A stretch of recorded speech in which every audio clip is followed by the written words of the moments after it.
जा रही है, लेकिन इसी बीच डिप्टी सीएम केशव प्रसाद मौर्य से खास बातचीत की है हमारे ब्यूरो चीफ दिनेश त्रिपाठी जी ने। देखिए। नमस्कार, के न्यूज में आपका स्वागत है। मैं दिनेश त्रिपाठी आपका के न्यूज पर स्वागत करता हूं। हमारे साथ बातचीत करने के लिए उप मुख्यमंत्री केशव प्रसाद मौर्य जी हैं। चूंकि आज 6वें चरण का चुनाव चल रहा है, मतदान हो रहे हैं, ऐसे में 7वें चरण के लिए लगातार भारतीय जनता पार्टी के लोग रैलियां कर रहे हैं। ऐसे में ममता बनर्जी, अखिलेश यादव, मायावती सब बनारस में हैं और केशव जी भी बनारस में ही हैं, बाबा विश्वनाथ की नगरी में। केशव जी से जानेंगे कि 6वें चरण में भारतीय जनता पार्टी अपने आप को कहां पाती है। केशव जी, आपका के न्यूज में स्वागत है।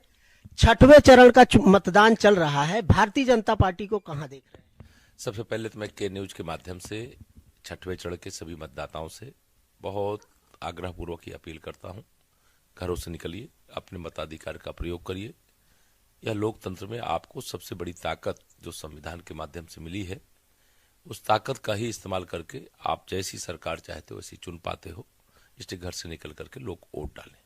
जहां तक भाजपा की दृष्टि से आप मुझसे सवाल कर रहे हैं, मैं पूरे आत्मविश्वास से कह सकता हूं कि जो स्थिति हमारी 2017 में थी वही स्थिति हमारी 2022 में भी है।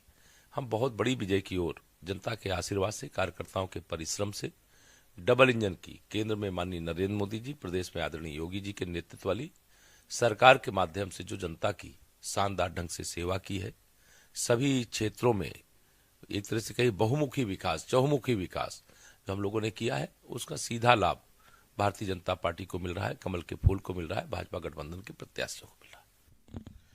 आज बहुजन समाजवादी पार्टी की सुप्रीमो मायावती, सपा गठबंधन अखिलेश यादव और ममता बनर्जी भी बनारस में हैं और ममता बनर्जी खदेड़ा होबे का एक रैली करने जा रही हैं और भारतीय जनता पार्टी को सत्ता से बाहर करने की लगातार अपील भी कर रही हैं। क्या कहेंगे ममता बनर्जी पे? देखिए, मुझे इसमें कहने की इसलिए कोई आवश्यकता नहीं है कि इस देश में भाजपा विरोधी जितने भी राजनीतिक दल हैं, सब मोदी रोको, भाजपा रोको प्रतियोगिता के एक तरह से खिलाड़ी है, लेकिन जनता ने इनका खेल खराब कर दिया है।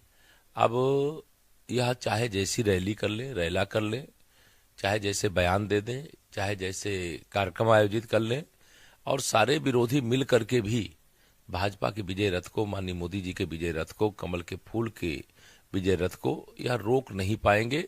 और 10 तारीख को आप में से कोई अगर पहुंच सके, श्री अखिलेश यादव जी को अगर आप उस दिन खोज पाए, मायावती जी को कोई खोज पाए, प्रियंका मैडम को कोई खोज पावे, या जो हमारे आपके चैनल के लोग बंगाल में होंगे उस दिन कोलकाता में ममता दीदी को खोज पावे, तो आप पता करिएगा उस दिन ये टीवी के सामने नहीं आएंगे, और या तो आएंगे भी तो कहेंगे नहीं ईवीएम मशीन को हैक कर लिया गया और जनता को बरगला दिया गया, चुनाव को हिंदू मुस्लिम कर दिया। तमाम ऐसे आरोप जो पहले से ये सूची बना करके रखे होंगे, इस प्रकार के बयान देंगे।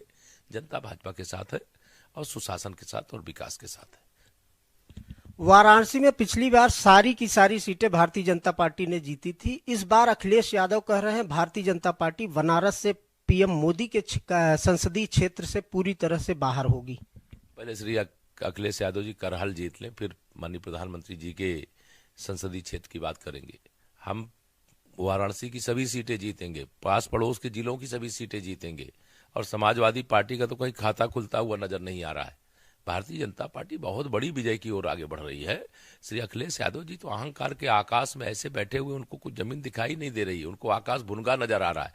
लेकिन जब वह धरातल पे 10 तारीख को आएंगे, तब वो चारों खाने चित्त होंगे। उनको लगेगा कि हाँ, हमने जमीनी हकीकत को नहीं समझा, हमने गुंडों की बात मान ली, अपराधियों की बात मान ली, दंगाइयों की बात मान ली, माफियाओं की बात मान ली, जातिवादियों की बात मान ली, लेकिन धरातल पे काम तो बीजेपी करती है, इसलिए जीत बीजेपी की होगी। यही दावे अखिलेश यादव भी कर रहे हैं। इसलिए अखिलेश यादव जी के दावे में कोई दम नहीं। 2014 में क्या दावा किया था अखिलेश जी ने, 2017 में क्या दावा किया था, 2019 में क्या दावा किया था। हर समय अलग अलग गठबंधन से अलग अलग दावे थे, लेकिन उनके दावे खोदा पहाड़ निकली चूहिया। भाजपा ने जो दावा किया वो धरातल पे दिखाई दे रहा है। ओम प्रकाश राजभर भी आपसे अलग हो गए हैं, वो भी दावे कर रहे हैं कि भाजपा को सत्ता से बाहर करेंगे।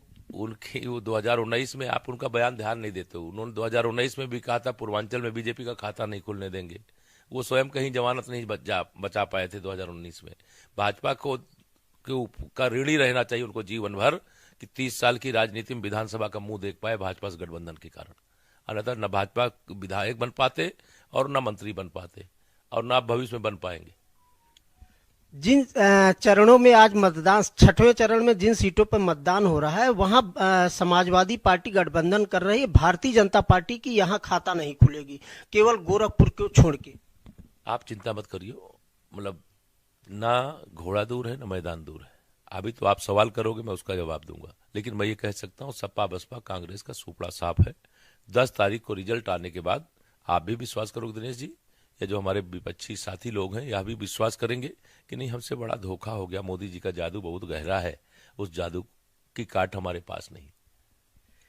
ये थे उप मुख्यमंत्री केशव प्रसाद मौर्य जी, जिनका कहना है कि न घोड़ा दूर है न मैदान। 10 तारीख को सबको पता चल जाएगा। कोई भी टीवी चैनलों पर जो बड़े बड़े दावे कर रहे हैं विपक्षी नजर नहीं आएंगे। कैमरा पर्सन बिलाल के साथ दिनेश त्रिपाठी, के न्यूज, वाराणसी।